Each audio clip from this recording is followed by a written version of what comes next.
The moment, the resounding slap echoed through the five-star dining room. Time stopped.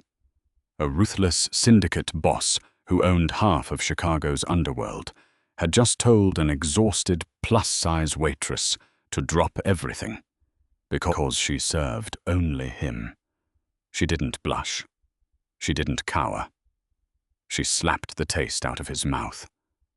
In his world, an insult like that was an immediate death sentence. But as the billionaire wiped a drop of blood from his bottom lip, he didn't pull a weapon. He smiled. Friday nights at Jean and Giorgetti in downtown Chicago were a beautiful, chaotic nightmare. The legendary steakhouse, bathed in low amber light and smelling heavily of charred ribeye, roasted garlic, and expensive cigars, was packed to the brim with the city's elite. Politicians, corporate raiders, and men who operated exclusively in the shadows all gathered under the tin ceilings, demanding perfection. Rachel Henderson was running on 4 hours of sleep, 3 cups of black drip coffee, and sheer, unadulterated willpower. At 28, Rachel was a realist. She was a size 18 in a city that worshipped the ultra-thin, and her black uniform skirt hugged her wide hips and thick thighs with a tightness that promised severe chafing by the end of her double shift. Her apron string dug into the soft flesh of her waist, a constant reminder of the physical toll the job took on her body. But Rachel was beautiful, possessing a plush, radiant kind of beauty.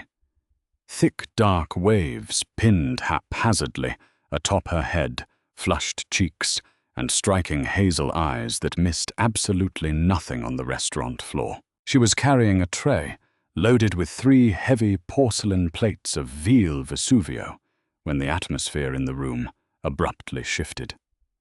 It wasn't a gradual lull in conversation. It was a sudden, chilling drop in barometric pressure. The heavy mahogany front doors swung open, and Gabriel Costello walked in. Gabriel wasn't just wealthy. He was Chicago's worst-kept secret. As the head of the Costello syndicate, his legitimate real estate holdings were merely a front for a sprawling empire of extortion, illegal gambling, and racketeering. He was 34, standing 6'3", with the broad-shouldered, lethal grace of an apex predator.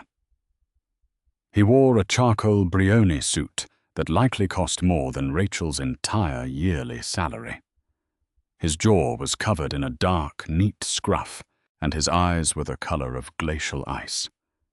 Flanking him were 2 massive men, Lorenzo and Matteo, whose bespoke suits barely concealed the heavy artillery holstered beneath their arms. Mr. Giannini, the normally red-faced and boisterous general manager, practically tripped over his own wingtip shoes to greet the mob boss. "Mr. Costello, an honor, as always," Giannini stammered, bowing slightly. "Your usual booth is waiting." Rachel paid it no mind. She expertly balanced the tray on her shoulder and navigated the narrow aisles, her thick thighs brushing together under the heavy fabric of her skirt. She dropped the veal at table 4, flashed a warm, dimpled smile at the elderly couple sitting there, and turned back toward the kitchen. As she pivoted, she felt it. A heavy physical weight on her skin. She glanced towards the back corner booth, the power booth. Gabriel Costello was sitting in the burgundy leather seat, ignoring the menu in his hands. He was staring directly at her. It wasn't a fleeting glance. It was an intense, dissecting gaze that made the fine hairs on the back of Rachel's neck stand up. Men usually looked at Rachel in one of 2 ways. Either they looked right through her, rendering her invisible because of her weight, or they looked at her with a fleeting, secret hunger they would never admit to in public. Gabriel's look was neither. It was pure, unadulterated ownership. He was looking at her curves, the soft swell of her breasts straining against her button-down shirt, the roundness of her hips. With a chilling sense of approval, Rachel swallowed hard and hurried into the kitchen. Just ignore it, she told herself, wiping a bead of sweat from her forehead. Get through the next 3 hours, count your tips, and go home to pay the gas bill. 10 minutes later, she was forced to approach his section. Her section was completely full, and one of her tables happened to be adjacent to his booth. As she reached to clear a set of empty martini glasses from the neighboring table, she heard a deep, gravelly voice cut through the ambient noise. "Waitress." Rachel froze. She plastered on her customer service smile and turned toward the corner booth. "Yes, sir. Can I get your server for you? Brian is handling this section tonight." Gabriel Costello leaned back in the leather booth, swirling a glass of Macallan 25. His icy blue dragged slowly up her body, taking his time, making her hyper-aware of every soft curve and extra pound she carried. "I don't want Brian. I want you." "I apologize, sir, but this isn't my section," Rachel said firmly, keeping her voice even despite the rapid thumping of her heart. "I have 6 active tables on the other side of the room. I wouldn't be able to give you the attention you require." "Drop them," Gabriel commanded smoothly, taking a sip of his scotch. Rachel blinked. "Excuse me. Your other tables. Drop them. Give them to Brian." Gabriel set his glass down. "You're going to stand right here and pour my drinks. You don't serve anyone but me tonight." A flash of hot, blinding irritation sparked in Rachel's chest. She had been working for 10 hours straight. Her feet were screaming in her cheap orthopedic shoes. She was in no mood to coddle the ego of an arrogant mobster, no matter how much money or power he commanded. "I can't do that, sir," Rachel said, her voice losing its sugary customer service lilt. "My tables are my responsibility. If you need something, I suggest you wave down your actual waiter." She turned her back to him, a massive sign of disrespect to a man who commanded legions of dangerous men. Before she could take a single step, a large, warm hand clamped down on her wrist like a vice. Gabriel had moved with terrifying speed, half standing from the booth to grip her arm. It wasn't painful, but it was an absolute assertion of dominance.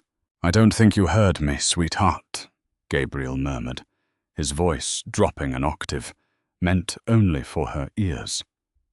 "When I tell you that you belong to me for the evening, you say yes, sir. You don't walk away from me." The audacity of the gesture, the sheer entitlement dripping from his mouth, snapped the last thread of Rachel's exhausted patience. She didn't think about his money. She didn't think about the 2 armed goons standing 10 feet away. She just reacted. Rachel wrenched her arm free. In the same fluid motion, she planted her feet, twisted her torso, and brought her right hand across his face with everything she had. Smack! The sound was like a gunshot. It echoed over the jazz music playing on the speakers, silencing the entire front half of the restaurant. The silence in Jean and Giorgetti was absolute, suffocating, and terrifying. The clinking of heavy silver forks ceased. The low murmur of wealthy patrons vanished. Every eye in the restaurant was locked on the corner booth. Gabriel Costello's head was turned slightly to the side from the force of the blow. A red handprint was rapidly blooming across his tan cheek. For 2 agonizing seconds, nobody breathed. Lorenzo, the larger of the 2 bodyguards, moved first. His hand darted beneath his tailored jacket, his fingers wrapping around the grip of his Glock 19. "Boss!" Gabriel raised a single hand, his palm facing Lorenzo. "Stop." Slowly, agonizingly slowly. Gabriel turned his face back to look at Rachel. His tongue darted out, tracing his bottom lip where her wedding ring, a fake cubic zirconia she wore to deter creepy customers, had caught his skin. He looked at the smear of blood on his thumb. Rachel stood her ground, though her knees were trembling so violently she thought she might collapse. Her chest heaved, her full breasts rising and falling rapidly. She had just assaulted Gabriel Costello. Men had been found floating in the Chicago River for looking at him wrong, and she had just slapped him in front of 50 people. But Gabriel didn't look angry. The icy, dead expression he had walked in with was gone.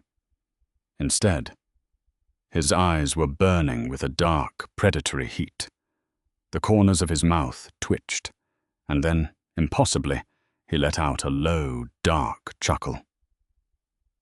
"Well," Gabriel murmured, his eyes locking onto hers, trailing down to the rapid pulse beating at her throat. "That's exactly the kind of fire I was hoping for." "Rachel!" Mr. Giannini sprinted across the dining room, his face a mottled, horrifying shade of purple. He looked like he was about to have a stroke. He shoved his way past a busboy and grabbed Rachel by her apron string, yanking her back. "Are you out of your mind?" Giannini hissed, spit flying from his lips. He turned to Gabriel, bang, so deeply he nearly folded in half. "Mr. Costello, I beg your forgiveness. She's unhinged. She's done. Rachel, you are fired. Get out. Get your things and get out before I call the police." Rachel swallowed the lump of panic rising in her throat. Fired. She had $43 in her checking account and rent was due on Tuesday. But the pride in her chest wouldn't let her grovel. She untied the heavy apron from her soft waist, threw it squarely onto the table in front of Gabriel, and turned on her heel. "Wait!" Gabriel's voice cracked like a whip. Giannini froze. Rachel paused, closing her eyes. "She's not fired," Gabriel said coolly, pulling a crisp linen handkerchief from his pocket to dab his lip. "In fact, Giannini, if I ever hear that she loses a shift at this establishment, I will buy this restaurant, just to bulldoze it with you inside." Giannini swallowed loudly. "Oh, of course, Mr. Costello. Whatever you say." Gabriel looked at Rachel, his eyes promising a terrifying kind of retribution. "Go home, Rachel. We'll talk later." The fact that he knew her name, when she wasn't wearing a name tag, sent a jagged spike of ice straight into her stomach. Rachel didn't wait. She practically sprinted to the employee break room, tore off her uniform shirt, threw on her worn black North Face puffer jacket, and bolted out the back alley door. The November Chicago air was brutal, biting through her thin leggings as she power-walked down Franklin Street toward the Brown Line L train. Her breath plumed in the freezing air. Tears of sheer adrenaline and terror pricked the corners of her eyes, but she refused to let them fall. She needed to get home to her tiny apartment in Pilsen, lock the deadbolt, and figure out how to disappear. She made it exactly 2 blocks. A sleek black Maybach silently rolled up beside her, matching her frantic walking pace.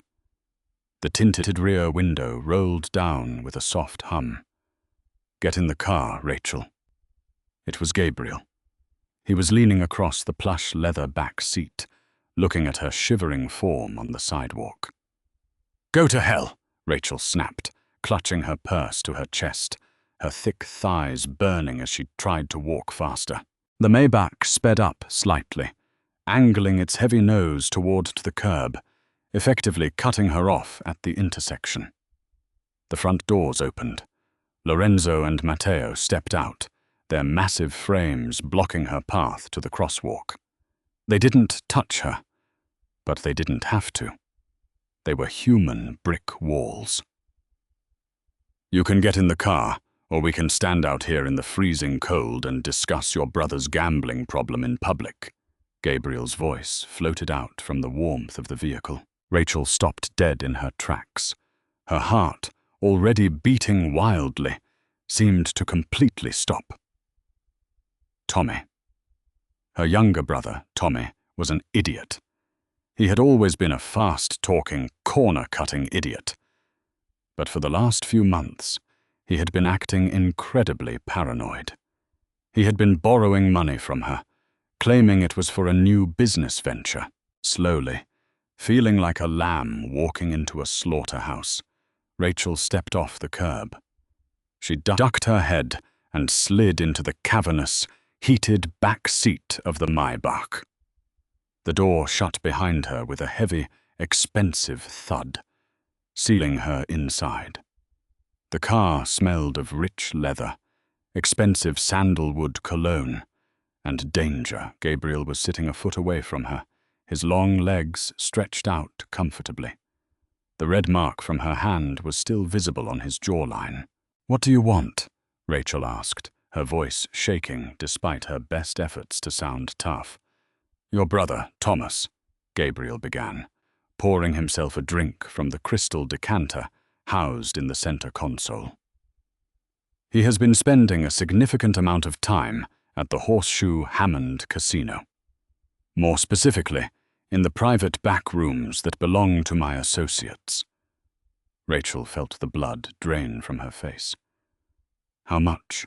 Gabriel took a slow sip of his drink, his ice-blue eyes raking over her face, dipping down to the cleavage visible beneath her unzipped jacket. $250,000, and he missed his deadline to pay it back yesterday. The number hit Rachel like a physical blow to the stomach. $250,000. She gripped the leather seat, the world spinning slightly around her. Tommy didn't have $200 to his name, let alone $250,000. He worked part-time at a tire shop in Cicero. "You're lying," Rachel breathed, though she knew deep down he wasn't. Tommy's frantic phone calls, the bruised cheek he claimed was from a slip on the ice. It all made sickening sense now. Gabriel reached into his tailored suit jacket and pulled out a folded piece of heavy paper. He handed it to her. Rachel's hands shook as she opened it. It was a ledger, complete with Tommy's sloppy, panicked signature at the bottom, acknowledging the debt to the Costello syndicate. "My men were supposed to pick Thomas up this morning and break both of his femurs as a preliminary warning," Gabriel said smoothly, his voice devoid of emotion, as if he were discussing the weather. "Usually, a debt of this size ends with the debtor in the trunk of a car at the bottom of Lake Michigan. But then, I decided to do a little background check on Thomas." Gabriel shifted closer to her. The massive back seat of the Maybach suddenly felt suffocatingly small. Rachel pressed her back against the door, hyper-aware of his sheer size, the heat radiating off his body, and the dangerous, intoxicating scent of him. "I saw a picture of his older sister," Gabriel murmured, his eyes dropping to her mouth. "And I became distracted. I've spent the last 3 nights sitting in that steakhouse just watching you work." Rachel's breath hitched. "You were stalking me?" "I was assessing an asset," Gabriel corrected, reaching out. Rachel flinched, expecting him to strike her back for the slap. Instead, his long, warm fingers gently brushed a stray curl of dark hair away from her cheek. His touch was shockingly tender, sending an involuntary shiver down her spine. "You're a fascinating creature, Rachel," he said softly. "The women in my circle, they starve themselves, their sharp edges and fake smiles. But you..." His gaze traveled deliberately down to the soft, full curve of her thighs, encased in cheap cotton leggings, and the plush roundness of her stomach. You are soft, real. You carry the weight of the world on your shoulders, and you don't break. You slapped a man who could have you killed with a snap of his fingers because you were tired of being disrespected. I respect that. Don't patronize me, Rachel snapped, her fear momentarily eclipsed by defensive anger. She was used to men fetishizing her size behind closed doors while ignoring her in the daylight. You don't care about my personality. You're holding my brother's life over my head. What do you want? I don't have the money. I don't have anything. I don't want your money, Gabriel said. I want you. Rachel stared at him, her pulse drumming in her ears. What does that mean? It means your brother is a useless degenerate who will never be able to pay me back, Gabriel stated coldly. But you have value to me. I need a personal chef. My private estate manager recently quit. I want you to move into my penthouse at the St. Regis, Chicago. You will cook my meals. You will manage my household. You will be available to me whenever I am home. Rachel's mouth opened in disbelief. You want me to be your maid? Because my brother is a degenerate gambler. I want you to belong to me for 6 months, Gabriel corrected, his eyes darkening with a possessive intensity that made Rachel's breath catch. You live in my home. You sleep in my space. You cater to my needs. You do that for exactly 6 months, and on the last day, Thomas's debt is wiped entirely clean. He gets a fresh start, and you walk away free. And if I say no?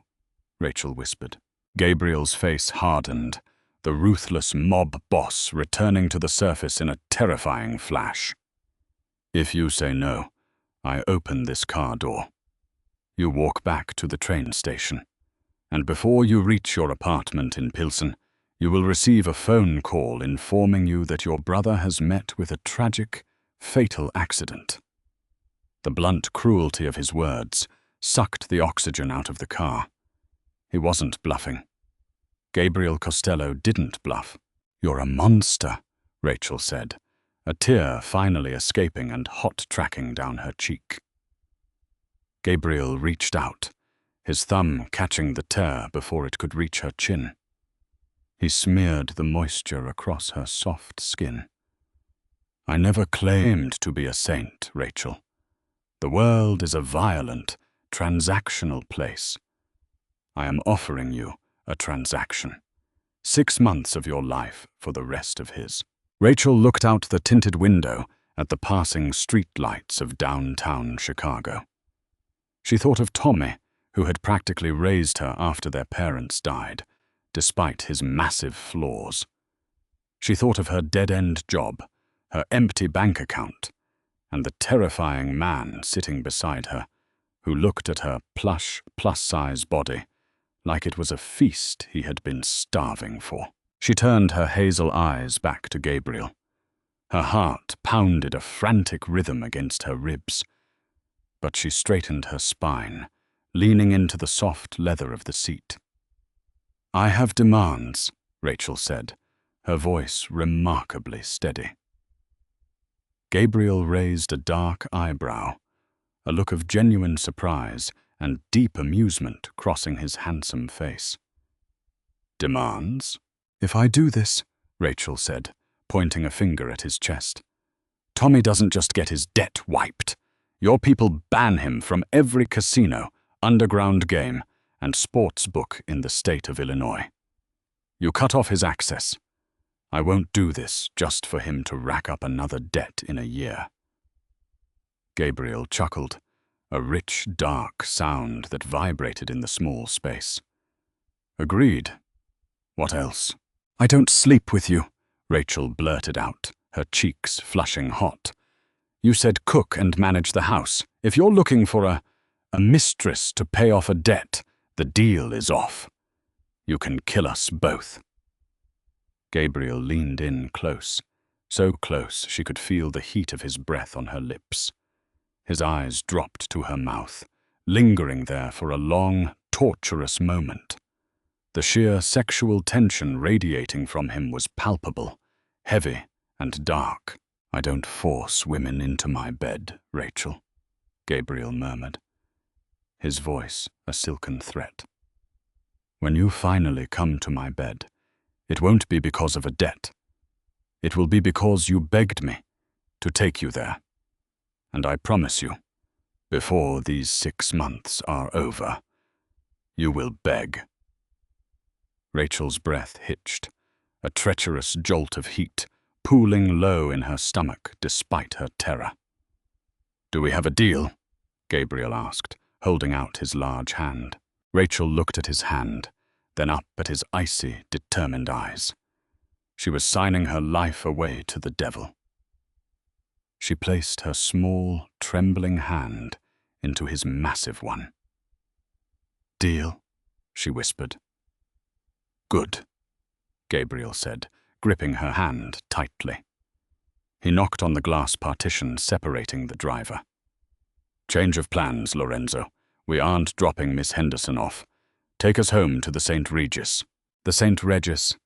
Chicago pierced the night sky like a jagged spear of illuminated glass, a testament to the obscene wealth that built the city. Rachel's cheap orthopedic shoes sank into the plush, charcoal carpeting of the private elevator as it rocketed up to the 93rd floor. Her stomach did a slow, sickening roll, though whether from the rapid ascent or the massive man standing silently beside her, she couldn't be sure. Gabriel hadn't said a word since they left the Maybach. He stood with his hands deep in the pockets of his slacks, watching the floor numbers climb on the digital display. When the doors slid open, they stepped directly into the penthouse. It was a sprawling, multi-tiered fortress of floor-to-ceiling glass, polished black marble, and cold, angular furniture. The panoramic view of Lake Michigan and the twinkling grid of the city was breathtaking. But to Rachel, it felt like staring out from a beautifully constructed prison cell. "Lorenzo will bring your personal items from your apartment tomorrow," Gabriel said, shrugging off his suit jacket and tossing it over the back of a pristine white leather sofa. "Matteo is already stationed at the service elevator. No one comes up here without my explicit authorization, which means you are perfectly safe." "Safe from who?" Rachel asked, crossing her arms defensively over her chest. In the sterile, immaculate space of the penthouse, she felt monstrously out of place. Her worn puffer jacket and cheap cotton leggings practically screamed poverty against the backdrop of millions. "From anyone who isn't me," Gabriel replied, walking toward a massive dark wood kitchen that looked like it had been pulled straight from a glossy architectural digest. "Your room is down the East Hall. The master suite is on the West Wing. I expect breakfast at 7. Dinner is at 8. The rest of the time, you maintain the space." Rachel scowled, her exhaustion warring with a sudden surge of defiance. She marched past him toward the hallway, he indicated, desperate for a door she could lock. But when she pushed open the heavy oak door to her designated room, the breath rushed out of her lungs. It wasn't a maid's quarter. It was a sprawling, opulent bedroom with a king-sized bed, a fireplace, and a massive walk-in closet. And the closet wasn't empty. Rows of luxurious clothing hung neatly on velvet hangers. Silk blouses, tailored trousers, cashmere sweaters, and high-end loungewear. Rachel stepped inside, her heart hammering against her ribs, and pulled a charcoal grey dress from the rack. She checked the tag. Size 18. She checked another. A pair of wide-leg trousers from Marina Rinaldi. Size 20. Custom lingerie, expensive thick-thigh hosiery, and shoes in her exact size. She turned around, clutching a silk blouse, to find Gabriel leaning casually against the doorframe, watching her with that same dark, consuming gaze he had used at the steakhouse. "What is this?" Rachel demanded, her voice shaking. "I'm supposed to be your chef and your maid. I don't need cashmere to scrub floors." "You aren't a maid, Rachel," Gabriel corrected softly, stepping into the room. His imposing frame made the large space suddenly feel claustrophobic. "I employ a cleaning service for the floors. You manage the household, and you cook for me. But most importantly, you live here. You represent me now, and I don't dress what is mine in cheap polyester." "I am not yours," she spat, her hazel eyes blazing. "I am an employee working off an extortion debt, nothing more." Gabriel's jaw ticked. In 2 long strides he crossed the room, invading her personal space.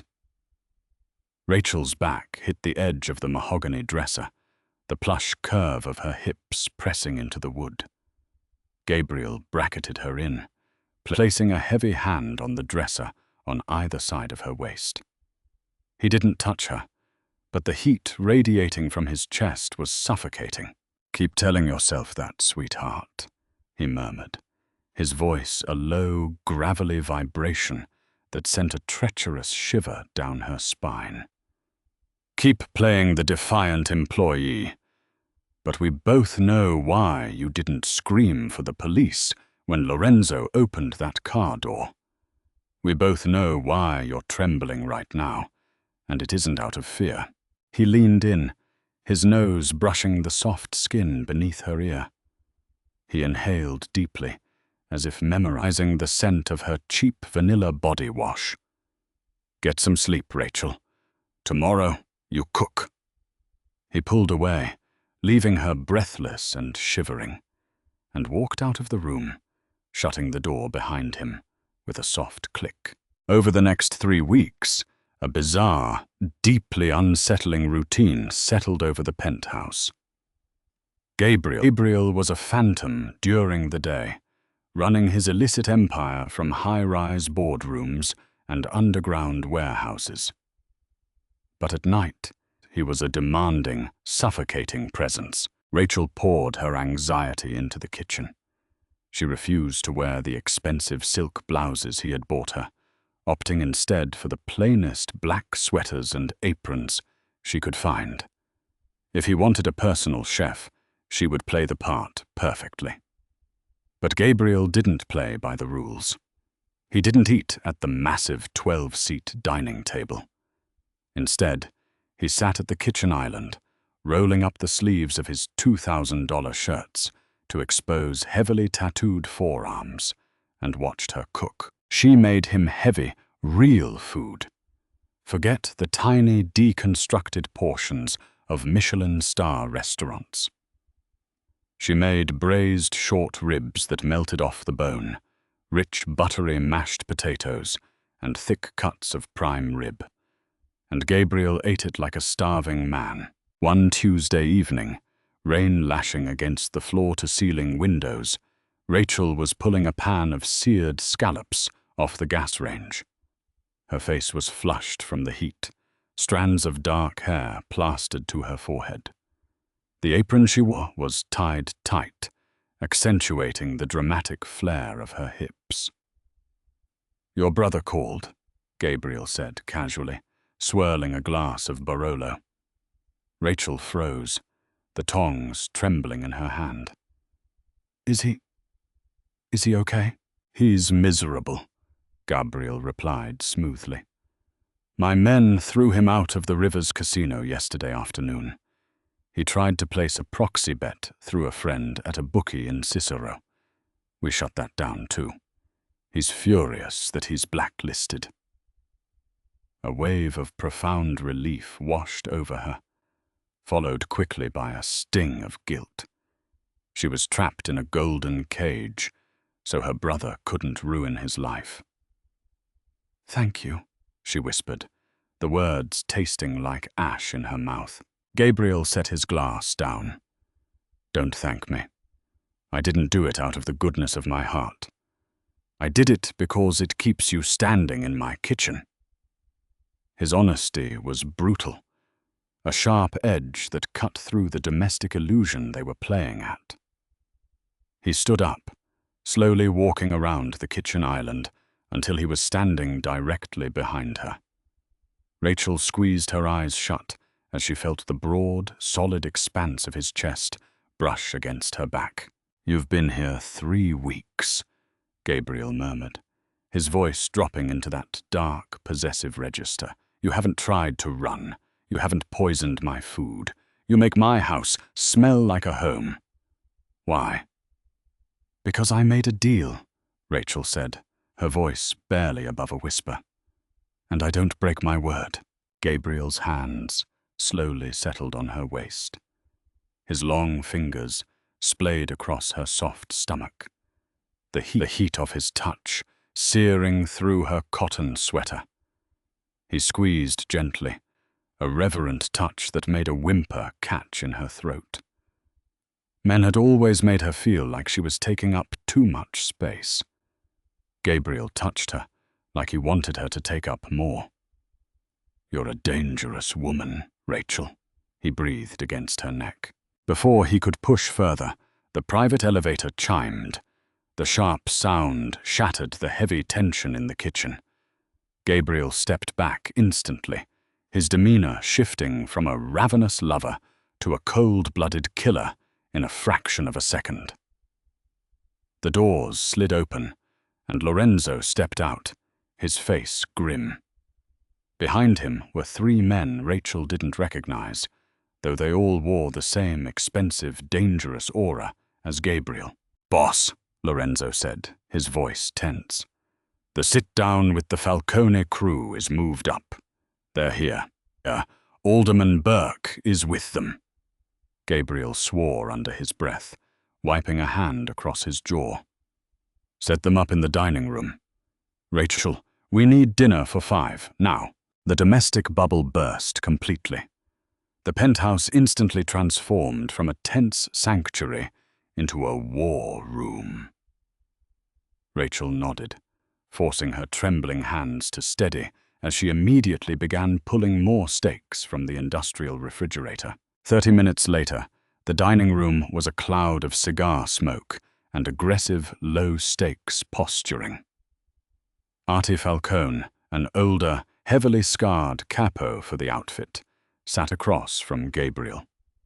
Next to Artie was Alderman Richard Burke, a slick, sweating politician on Gabriel's payroll, and Dominic Coviello, a greasy, mid-level enforcer with dead eyes and a cruel smile. Rachel kept her head down, moving silently around the massive table, clearing salad plates and replacing them with heavy porcelain dishes of medium-rare filet mignon.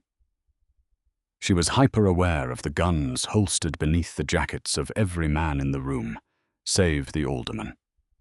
As she reached across the table to set Dominic's plate down, her hip accidentally brushed the back of his chair. Dominic sneered, pulling his chair forward aggressively. "Watch it, sweetheart. You're blocking the light." Rachel stiffened. "My apologies, sir." She turned to walk back to the kitchen, but Dominic wasn't finished. He looked at Gabriel, a nasty, mocking grin spreading across his face. "I got to say, Gabe," Dominic chuckled, leaning back and gesturing toward Rachel's retreating figure. "When I heard you took a new girl into the penthouse, I figured she'd be a runway model, or at least one of those Russian escorts. But this looks like she ate your last chef. You paying her in eclairs?" The entire room went dead silent. Even Alderman Burke stopped chewing. Rachel froze in the doorway to the kitchen, her back rigid. The familiar, crushing weight of public humiliation washed over her. It was the same old joke, the same tired cruelty she had endured her entire life from men who felt entitled to women's bodies. She bit the inside of her cheek so hard She tasted copper, refusing to let them see her cry. Gabriel did not laugh. He didn't raise his voice. He didn't even stand up. He simply reached across the table, his movements terrifyingly casual, and grabbed the heavy, serrated steak knife resting next to his plate. In a blur of motion so fast the human eye could barely track it, Gabriel lunged across the mahogany table. He seized Dominic by the back of his slicked hair, slammed the enforcer's face brutally into the polished wood, and drove the steak knife directly through the back of Dominic's hand, pinning his flesh to the expensive table. Dominic's scream was a high, wet shriek of pure agony. Chairs scraped violently against the floor. Lorenzo and Matteo instantly drew their weapons, aiming them at Artie Falcone and the other enforcer, who had frozen in shock. Gabriel stood over Dominic, holding the handle of the knife buried in the man's hand. Gabriel's face was a mask of utter, sociopathic calm. His icy blue eyes were devoid of anything human. "I don't think you understand how things work in my house, Dominic," Gabriel said softly, the silence of the room making his quiet voice echo like thunder. He twisted the knife a quarter of an inch. Dominic shrieked again, sobbing openly, a dark stain spreading across the front of his tailored trousers. "She doesn't serve anyone but me," Gabriel whispered, leaning down so his mouth was inches from Dominic's ear. "And you do not speak to what is mine. You do not look at what is mine. If you ever disrespect her in my presence again, I won't pin your hand to a table. I will cut out your tongue and feed it to the stray dogs in the South Side. Do you understand me?" "Yes. Yes, God, yes," Dominic sobbed, blood pooling around the china plates. Gabriel yanked the knife out with a sickening squelch. Dominic collapsed to the floor, cradling his ruined hand against his chest. Gabriel calmly wiped the bloody blade on the white linen napkin, tossed it onto Dominic's empty chair, and looked at Artie Falcone. "Get this piece of trash out of my penthouse," Gabriel commanded. "And tell your boss the tax on the South Side ports just went up 10% to cover the cost of my ruined table." Artie didn't say a word.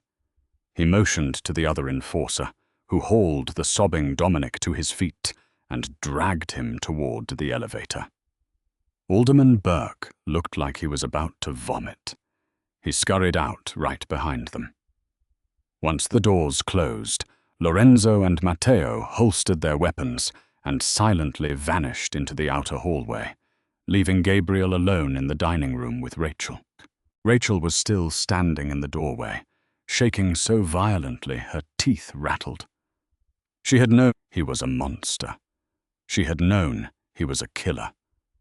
But seeing the casual, brutal violence unleashed specifically to defend her sent her into a state of profound shock. Gabriel turned to face her. His chest was heaving slightly under his tailored shirt. There was a single drop of Dominic's blood on his crisp white cuff. He looked at her, his eyes burning with a dark, primal fire that stripped away all the civility he had feigned for the last 3 weeks. He walked slowly toward her. Rachel's survival instinct screamed at her to run, to back away from the predator, but her feet were rooted to the floor. Gabriel stopped inches from her. He reached up, his large, warm hands framing her face. His thumbs gently stroked her cheekbones, his touch a shocking contrast to the violence he had just committed. "Are you afraid of me, Rachel?" he asked, his voice a ragged whisper. Rachel looked up into his icy eyes. She saw the ruthlessness, the danger, and the absolute terrifying obsession he harbored for her. "Yes," she breathed, telling the absolute truth. Gabriel's eyes darkened. He leaned down, his lips brushing against hers, a whisper of a touch that sent a jolt of electricity straight to her core. "Good," he murmured against her mouth. "Stay afraid. But know this. Nobody in this city will ever look down on you again. You are under my protection. You are mine. And I destroy anyone who touches what is mine." Before she could process the weight of his words, Gabriel's mouth crashed down on hers. It wasn't a gentle kiss, it was acclaiming, it was brutal, possessive, and desperately hungry. Rachel gasped against his lips, her hands flying up to push his chest away. But beneath the silk of his shirt, his heart was hammering just as wildly as hers. The heat of him, the sheer dominant force of his presence, overwhelmed her senses. For a split second, the rules, the debt, and the danger melted away. Rachel's hands curled into the fabric of his shirt, and with a soft, defeated moan, she opened her mouth and kissed the devil back. The morning after the kiss in the dining room, the atmosphere in the penthouse was thick enough to choke on. When Rachel woke up, Gabriel was already gone.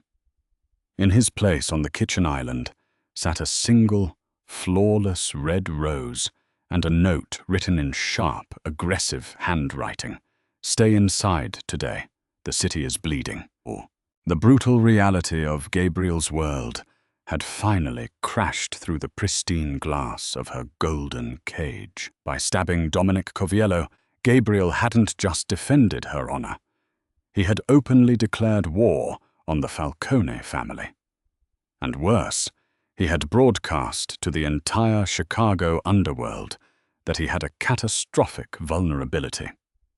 A kingpin was supposed to be untouchable, devoid of emotional attachments. Gabriel had just shown his rivals exactly where to aim the knife. For 3 days, the penthouse was on total lockdown. Lorenzo and Matteo paced the perimeter with military precision. Rachel watched the local news, her stomach twisting into painful knots as reports of unprecedented gang violence and warehouse explosions rolled across the screen. Gabriel came home late each night, smelling of cordite, expensive scotch, and blood, refusing to let her see the extent of his exhaustion. He would simply pull her against his chest in the dark of the kitchen, bury his face in her neck, and breathe her in like she was oxygen. The physical line between them had shattered, but the emotional chasm was still terrifyingly vast. On the 4th afternoon, the silence of the penthouse was broken by a sound that made Rachel's blood run cold. A burner phone, hidden deep inside her winter coat pocket, buzzed. She had bought the cheap prepaid phone months ago, giving the number only to Tommy for extreme emergencies. Her hands shook as she retrieved it from the coat closet, retreating to the master bathroom and locking the door. She opened the text message. "Rachel, please, I messed up. Falcone's guys grabbed me. They said if you don't come to the loading docks at Navy Pier in 1 hour, they're going to send you my fingers. Come alone. Please, Chloe. I'm so sorry." A photo was attached. It was Tommy, bruised, bleeding, and tied to a metal chair in a dark, concrete room. Panic, raw and blinding, seized her throat. Gabriel was at a sit-down with the remaining commission bosses on the south side. If she told Lorenzo, Gabriel's men would go in guns blazing, and Tommy would be collateral damage. The Falcones didn't want Tommy. They wanted her. They wanted to use her to break Gabriel Costello. Rachel looked at herself in the massive vanity mirror. She was no longer the exhausted, terrified waitress from Jean and Giorgetti. Gabriel had draped her in silk and treated her like a queen, and some of his ruthless arrogance had seeped into her bones. She wasn't going to let her idiot brother die, and she wasn't going to let Gabriel's empire crumble because she played the helpless victim. She walked out of the bathroom, her face set in a mask of perfect calm. Lorenzo was standing by the private elevator. "Lorenzo," Rachel said smoothly, grabbing her purse. "Gabriel texted. He wants me to prepare the branzino tonight. I need fresh herbs and saffron from the specialty market on Grand Avenue." Lorenzo frowned, tapping his earpiece. "The boss said nobody leaves, Miss Rachel." "The boss also expects his dinner exactly how he likes it," she countered, stepping into the elevator. "You can come with me, or you can explain to him why he's eating frozen food tonight." Lorenzo hesitated, then sighed, stepping in beside her. 10 minutes, in and out. The drive to the market was agonizing. When they arrived, the store was bustling with late-afternoon shoppers. Rachel moved methodically through the aisles, grabbing items at random. When they reached the produce section in the back, she feigned dropping a jar of expensive capers. It shattered on the tile. "Oh God, I'm sorry," Rachel gasped, looking at Lorenzo. "Can you find an employee to clean this up?" Annoyed, Lorenzo turned the corner to flag down a clerk. The second he was out of sight, Rachel bolted. She pushed through the swinging metal doors marked "Employees Only," sprinting down the back corridor and bursting out into the cold, damp alleyway. She hailed a passing yellow cab on the street corner, throwing a $50 bill at the driver. "Navy Pier, the commercial loading docks. Step on it." The cab ride was a blur of grey skies and freezing rain. When the taxi dropped her off at the desolate, industrial side of the pier, the wind coming off Lake Michigan cut through her coat like a blade. Rusted shipping containers, stacked 3 high, formed a labyrinth of metal canyons. "Tommy!" she called out, her voice swallowed by the howling wind. "Well, look at this," a raspy voice echoed behind her. Rachel spun around. Stepping out from behind a rusted container was Artie Falcone. His heavily scarred face was twisted into a cruel smile. Flanking him were 4 massive enforcers, holding suppressed automatic weapons. There was no Tommy. "Where is my brother?" Rachel demanded, forcing her voice not to tremble. Artie laughed, a dry, barking sound. "Your brother is halfway to Vegas on a bus. We paid him 10 grand to send that text and disappear. The kid would sell his own mother for a poker chip. But you're worth a lot more than 10 grand. Rachel's heart plummeted into her stomach. Betrayal, sharp and sickening, washed over her. Tommy had sold her out. "Gabriel will kill you," Rachel stated, lifting her chin. She refused to cower. "Gabriel is going to surrender his entire operation on the south side to get you back," Artie sneered, stepping closer, his eyes raking over her body with disgust. "And once the paperwork is signed, we'll put a bullet in his head. Grab her." 2 men lunged forward. Rachel didn't freeze. She reached into her purse, her hand wrapping around the heavy, steel meat tenderizer she had smuggled from Gabriel's kitchen. As the first man grabbed her arm, she swung with all her might, smashing the metal spikes directly into his kneecap. The man howled, collapsing to the concrete. Before she could swing again, the second man struck her across the face. The force of the blow sent Rachel crashing to the wet pavement. Her vision swam, the metallic taste of blood filling her mouth. Artie stood over her, drawing a heavy silver revolver and aiming it at her chest. "Cute. Now get up, sweetheart. You've got a phone call to make." Suddenly, the deafening roar of a high-performance engine shattered the sound of the wind. A matte black SUV tore around the corner of the shipping containers, fishtailing violently on the wet concrete. It didn't slow down. It accelerated, slamming directly into the two enforcers standing on Artie's left, sending them flying like broken rag dolls. Before the SUV had even come to a complete stop, the driver's side door kicked open. Gabriel Costello stepped out into the freezing rain. He wasn't wearing a tailored suit. He wore a black tactical vest over a dark sweater, holding an assault rifle with the terrifying ease of a man who had been born for war. His face was a mask of pure, unleashed, demonic fury. The shootout was deafening and instantaneous. Gabriel didn't hesitate, didn't negotiate, and didn't offer terms. He raised the rifle and fired with lethal precision. The remaining enforcer dropped instantly, a red mist spraying the side of the shipping container.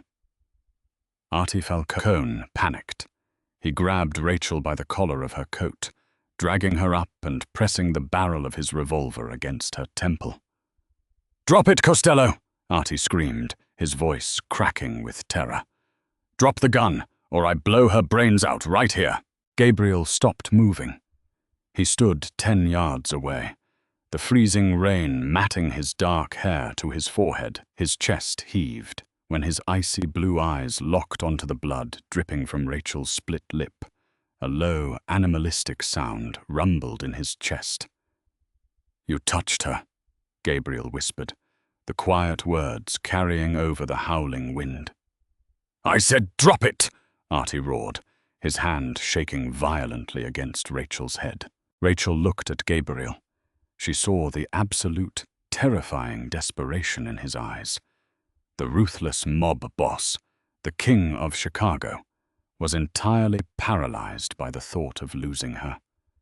She realized in that split second that Gabriel Costello didn't own her. She owned him. "Gabriel," Rachel said, her voice eerily calm. "Do it." Artie blinked, confused. "Do what?" Rachel didn't wait.